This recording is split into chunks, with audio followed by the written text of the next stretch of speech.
ہے کہ میں پہلے الگ الگ نمازیں پڑھتا تھا، 5 ٹائم میں 5 نمازیں ہوں، پڑھتا تھا۔ تو جی ابھی میں اکثر عموماً ایسے ہوتا ہے کہ میں دن کی جو نمازیں ہیں ظہر اور عصر وہ اکٹھی پڑھتا ہوں، اور جی جو مغرب کے بعد کی نمازیں مغرب اور عشاء ہے ان کو میں اکٹھا کرتا ہوں۔ میرے جی گھر والے اکثر مجھے کہتے ہیں کہ آپ شیعہ ہو گئے ہیں، کیا میں شیعہ ہو گیا ہوں یہ عمل کرنے سے؟ نہیں، یہ تو پورے اس میں ہے نا، صحیح مسلم میں ایک پورا باب ہے، باب جمع جی الصلاتین فی الحضر، کتاب اس میں ہے، کتاب اذان میں ہے نا۔ ایک منٹ میں نکال دوں، میں ایک منٹ اس کو فل پیج کر دیتا ہوں۔ کتاب ہے صحیح مسلم، جناب ملاحظہ کر رہے ہیں، صحیح مسلم ہے، چاپ ہے دار الفکر، بیروت لبنان میں سنہ 2010 میں چھپی ہے۔ یہ صفحہ نمبر ہے 324،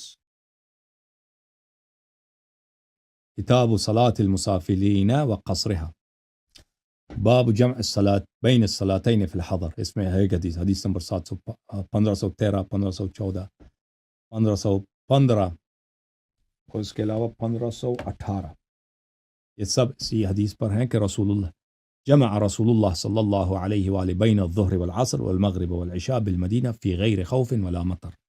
رسول صلی اللہ علیہ وآلہ وسلم نے مدینے میں، سفر بھی نہیں ہے مدینے میں، ٹھیک ہے نا، یہ نہیں کہ سفر کی حالت میں، اور بارش بھی نہیں تھی، جنگ کی حالت کچھ بھی نہیں تھا، بلا وجہ ظہر اور عصر کو اکٹھے، مغرب عشاء کو اکٹھے۔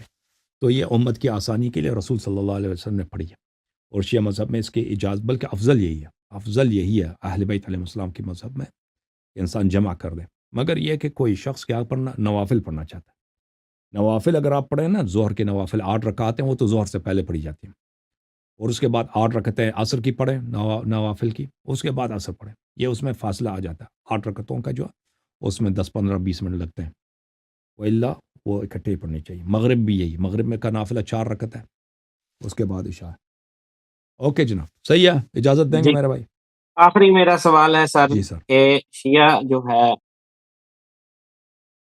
سن رہے ہیں؟ جی سر، سن رہے ہیں۔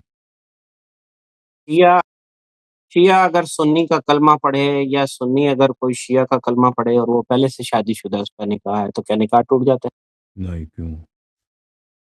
نکاح جو ہے وہ اسلام سے مرتد ہو جائے تو ٹوٹ جاتا ہے نا۔ ہے؟ جی نکاح جو ہے وہ اس ارتداد سے ٹوٹ جاتا ہے، مرتد ہو جائے، کوئی کافر ہو جائے تو نکاح اس کا ختم ہے۔ اگر مرتد نہیں بنتا اس کا نکاح نہیں ٹوٹتا۔